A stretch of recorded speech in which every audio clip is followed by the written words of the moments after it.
ನನ್ನ ಪ್ರೀತಿಯ ಸಹೋದರ ಸಹೋದರಿಯರೇ, ಕ್ರಿಸ್ತ ಯೇಸುವಿನ ನಾಮದಲ್ಲಿ ನಿಮ್ಮೆಲ್ಲರನ್ನು ವಂದಿಸುತ್ತೇವೆ. ಬನ್ನಿರಿ ದೇವರ ವಾಕ್ಯವನ್ನು ನೋಡುವ. ಕೀರ್ತನೆಗಳು 116ನೇ ವಚನ. ಯೆಹೋವನನ್ನು ಪ್ರೀತಿಸುತ್ತೇನೆ, ಆತನು ನನ್ನ ಮೊರೆಯನ್ನು ಕೇಳುವನು.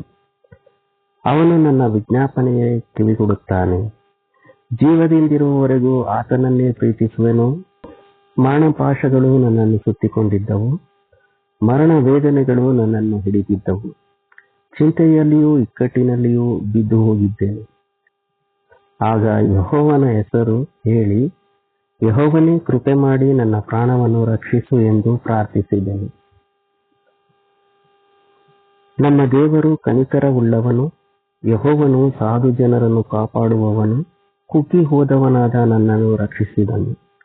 ನನ್ನ ಮನವೇ, ನಿನ್ನ ವಿಶ್ರಾಂತಿಯ ನೆಲೆಗೆ ತಿರುಗು. ಯೆಹೋವನು ನಿನಗೆ ಮಹೋಪಕಾರಗಳನ್ನು ಮಾಡಿದ್ದಾನಲ್ಲ. ಯೆಹೋವನೇ, ನಾನು ಜೀವಲೋಕದಲ್ಲಿದ್ದು ನಿನಗೆ ನಡೆದುಕೊಳ್ಳಬೇಕೆಂದು ನೀನು ನನ್ನ ಪ್ರಾಣವನ್ನು ಮರಣಕ್ಕೆ ತಪ್ಪಿಸಿ ಕಣ್ಣೀರನ್ನು ನಿಲ್ಲಿಸಿ ನನ್ನ ಪಾದವನ್ನು ಎಡವದಂತೆ ಕಾದಿದ್ದೀ ಎಂಬುವಂಥದ್ದು. ನನ್ನ ಪ್ರೀತಿಯ ಸಹೋದರ ಸಹೋದರಿಯರೇ, ದೇವರಿಗೆ ನಾವು ಪ್ರಾರ್ಥಿಸುವಾಗ ಮರಣ ಪಾಶಗಳಲ್ಲಿ ಎಷ್ಟೋ ಜನರು ನಾವು ನೋಡ್ತೇವೆ. ಈ ಲೋಕದಲ್ಲಿ ಅನೇಕ ಜನರು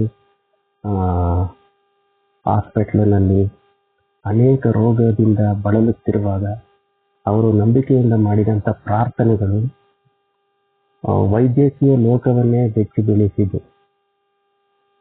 ಯಾಕಂದರೆ ವೈದ್ಯರು ನೀಡಿದಂಥ ಔಷಧಿಗಳಿಂದ ಗುಣವಾಗದೇ ಇರುವಂಥ ರೋಗಿಗಳು ಸಹ ಯೇಸುವಿನ ನಾಮದಲ್ಲಿ ಗುಣ ಹೊಂದಿದ್ದಾರೆ.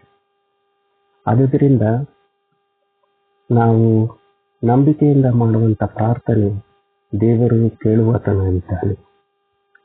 ಆತನು ನನ್ನನ್ನು ಮರಣ ವೇದನೆಗಳಿಂದ ಬಿಡಿಸಿದನು ಎಂಬುದಾಗಿ ದಾವೀದನು ಇಲ್ಲಿ ಬರೆಯುತ್ತಿದ್ದಾನೆ.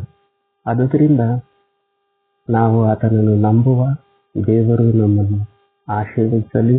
ನಮಗೆ ಕುಟುಂಬಕ್ಕೆ ಬೇಕಾದಂಥ ಸಹಾಯಗಳನ್ನು, ಆರೋಗ್ಯವನ್ನು ಕೊಟ್ಟು ನಮ್ಮನ್ನು ನಡೆಸಲೆಂದು ದೇವರಲ್ಲಿ ಪ್ರಾರ್ಥಿಸುವವರಾಗಿದ್ದೇವೆ. ಆಮೇಲೆ